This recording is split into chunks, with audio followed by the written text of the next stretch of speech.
To start doing a couple of videos on looking at the prequels as trilogies to start comparing them to the OT and ST. But before we get to that, I want to try to justify the rating system for the prequels that I've done, because it might seem like I'm just doing exaggeration for exaggeration's sakes. But in my own personal opinion, the PT is being put aside. I'm just looking at it from a fair-minded, critical point of view. If you were just a critic who had no biases, where would you put them? I do think you could actually make a legitimate case for top 100 for all three of the films, Phantom, Attack, and Sith. So, but how do we know can be true or can at least be held up? And I'm going to use a comparative study of the Matrix Trilogy, which I think is far, far below. I think, again, you could try to put some of them in the top 100. I actually think the sequel was actually a lot better. Reloaded is sort of an underrated part of the trilogy, but if you put them together, I think the third part is so terrible that it really, really drags down the other two and really nullifies what they do. And whatever my own criticisms of Sith, although I don't think it really does a good job cohering with the other two parts, it's fine. It just doesn't, at least it doesn't destroy what comes before. It creates its own problems, it has its own issues, but it sort of does complement parts 1 and 2, not perfectly, but, fairly nicely. I mean, we do see an evolution. And I'll do this more detail later, but even if like small things that you'll notice, like the droids, for instance, in Phantom Menace are like gold or yellow, but already by Attack of the Clones, they're getting very dirty. They have a very different color, so that by the time we meet them in the end, it makes sense why they've even evolved and changed. The most obvious one is, of course, the Darth Maul fight at the end of Phantom Menace sort of, foreshadows Anakin going to hell, and there you have a very white background. And in Attack of the Clones, it gets more and more murky, more and more dark, where you see Anakin in the factory setting where he, almost loses his arm, which again foreshadows what Dooku is going to do. So, and then of course Mustafar is like the culmination of that going to hell motif. And I could go on. There's a lot of places where visually he is building upon what he did before. Of course, there's some places he didn't, like Jar Jar is the most obvious one, where it didn't seem like the potential of the character was really realized, but again, that major exception to one side, he does develop the ideas he began with in part 1, in part 2, and part 3. Even people now who say the Phantom Menace, and I agree with a lot of those criticisms, plot-wise, it doesn't move the story forward. But if we look at it from Palpatine's perspective, this is really critical to understanding, well, how did he get so powerful so quickly? That, as small as that is, that going from senator to chancellor and manipulating Padme was very critical to the story. So even the parts I don't really like about the films, they were part of this bigger story. So as a trilogy, it's pretty powerful when it's put together. And then when you look at something like The Matrix, you can see how vital it is to make sure that all the parts come together. Because the first part, I think, is far below Phantom Menace at the most basic level. It's just stealing Ghost in the Shell. And as much as Lucas is basically just borrowing from his own, canon with Phantom Menace, he's really just going back to a lot of Indiana Jones and Star Wars. Well, at least it's coherent, and at least it's its own thing, and he wrote those stories. I mean, Star Wars itself is derivative, but, that's his story. But the first part of The Matrix is completely borrowed from other people. There's really nothing original in it. And even the action when it's done, although it's breathtaking when you first see it, when you know more about Hong Kong cinema and just martial arts, like, well, that's actually been pretty normal in most of the world. They don't, it's only when it came to America, people are like, wow, that was really amazing. It's like, no, that's been done before.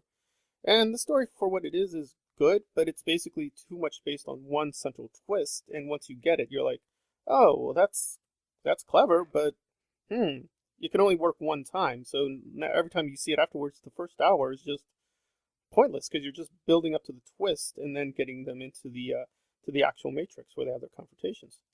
But Reloaded, I think, is a really difficult case, but because I could argue that, yeah, this is actually much stronger than Attack of the Clones, because as a second chapter, it really does build upon so many things. I mean, again, the problem is that they're copycatting too many things, like the slow motion, some of the martial arts, and so on and so forth. But in terms of the plot character, introducing new people, they're really, really exploring what the Matrix is, and what it could be, and what it means. Now, there's some obviously kind of false steps when, for no reason at all, Neo gets into a fight with the character and says, well, we need to fight just so I can know who you are. Well, like, that felt pointless. Like a complete... It's a nice balletic sequence for 4 minutes, but it really has no point. But again, when you look at the strong points, whether it's the chateau sequence, the highway sequence, or just delving more a little bit into it, how, the Oracle is also a sort of system of control, there's a lot to take in. Now some parts felt really weak to me, just bringing back Smith and not really explaining his resurrection, just saying I'm unplugged as if it's like an unplugged MTV album. It's like, okay, you're unplugged. Why does being unplugged matter?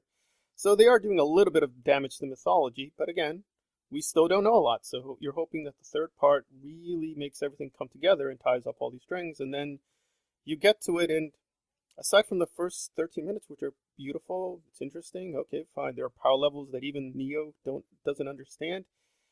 It doesn't go anywhere. It just falls so flat. I mean, it's just there's really nothing there. Like the whole sequence in the nightclub is just repeating almost verbatim everything they've done before with slow motion, with people walking, on the floor, and it's like, sorry, on the ceiling, and it's like you've done this already. There's nothing new. There's like you've reduced Persephone to just a small cameo. Like all the new characters, they're just there for like 2 seconds, and they're just functional to get to the fight to Smith. And the fight with Smith is completely bland and silly, and none of his speeches are as powerful as the first one or second one. He just says, "Why, Mr. Anderson? Why?" And he just goes in a speech about love for no reason. Like, why does he care about Neo's dating life? And then the other part that's supposed to be so exciting, that the fight in Zion.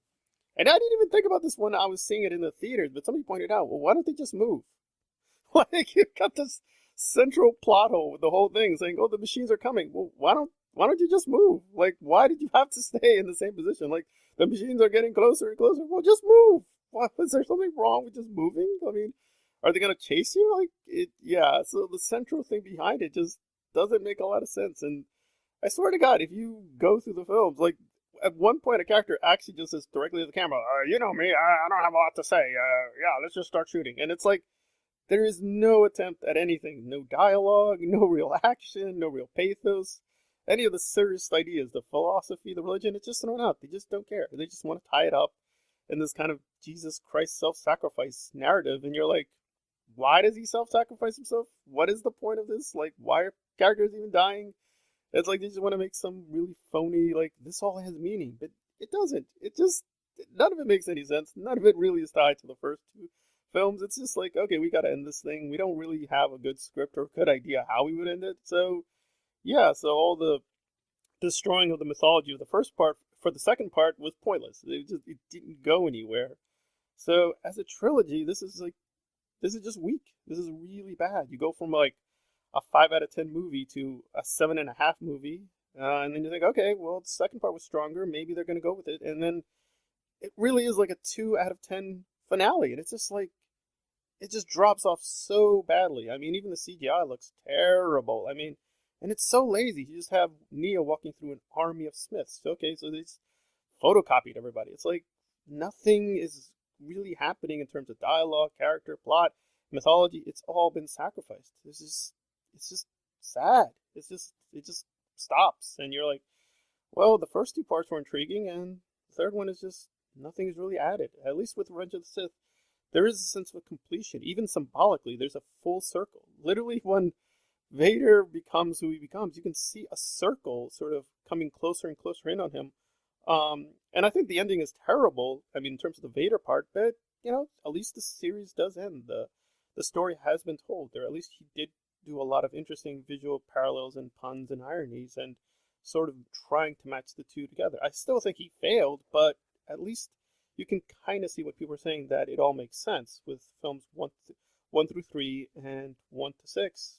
But with Matrix, quite the opposite. I just don't see what part 3 has to do with anything. It just seems like they just tacked it on for money's sake. They just wanted to cash out. They didn't really have a good idea how to profoundly end the series, and just went for broke, and it just failed. I mean, at least they did try some new things, but it just didn't make sense. Like, the train operator was intriguing, but they never really, they just stopped. They just like, okay, he shows up and he leaves, and it's like, what was the point of the sequence if you weren't going to follow up on it? So, yeah, I still think the prequels as a trilogy, if you want to judge it that way, pretty strong. Perhaps not as strong as other things like Lord of the Rings or other trilogies, but yeah, compared to The Matrix, I think a lot of prequel fans have no shame. They should not be ashamed of anything. It is much, much stronger than some certain comparable things with even the same genre, like the Matrix Trilogy. Alright, this has been Star Wars Analyzed on Trilogy versus Trilogy. What do you think is better, The Matrix or Lucas's prequels. Star Wars Analyzed on the prequels versus other trilogies. If you like the content, please like and or subscribe. Thanks for listening. Please be safe.